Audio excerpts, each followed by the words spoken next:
there everybody, and welcome to another video, and welcome to another food for thought video.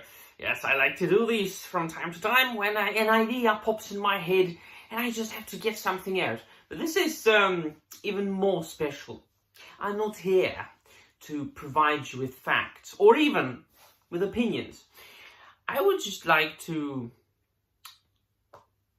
ask you to imagine something. Imagine that certain people just said no. And by certain people, I mean holders of rights to our beloved stories that we have been enjoying for a considerable amount of time, and that have received adaptations, multiple adaptations of various qualities. Certain adaptations that are good, other adaptations less so, shall we say. And I've been thinking about that for the last couple of days when I've been watching Andrzej, and have been thinking about the entire business with George Lucas selling Star Wars to Disney for $4 billion, and the reasons for him why he sold it.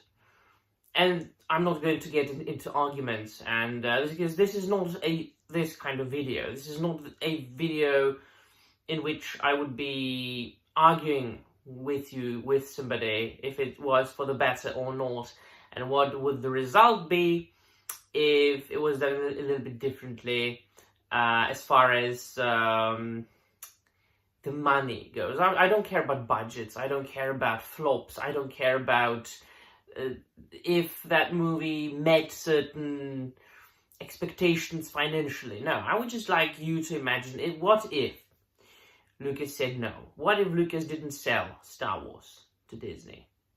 What if the Tolkien estate didn't provide certain companies with the rights to adapt Tolkien's texts? And I stumbled upon a very interesting thing here. I might have covered it in one of my videos, or several. I'm sure I have. I've got 1,200 videos, and I have devoted it, or I did, I don't do that anymore. I did devote a considerable amount of time to the Rings of Power.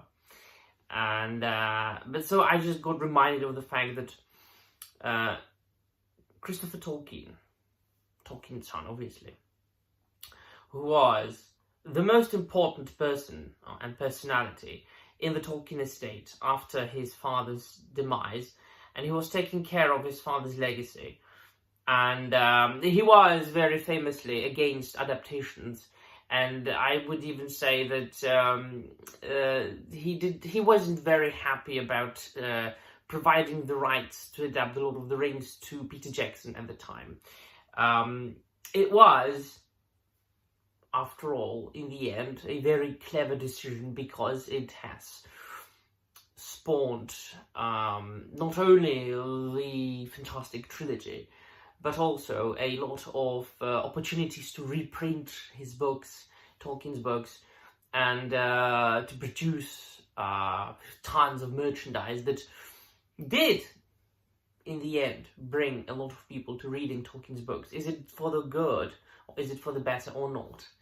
That is debatable, right? I'm not here in this video to provide my opinion to it. It's just, I'm just brainstorming, providing you with questions that you might answer in the comments down below. I'm more interested in that. But the interesting fact is that Christopher Tolkien was the director of Tolkien Estate until August 2017. And it was in November 2017 when the Tolkien Estate sold the rights for The Lord of the Rings to Amazon. Just a little thing to think about. Just a little food for thought there. And then, of course, unfortunately, he died on January the 16th, 2020. So, and he was the sole literary executor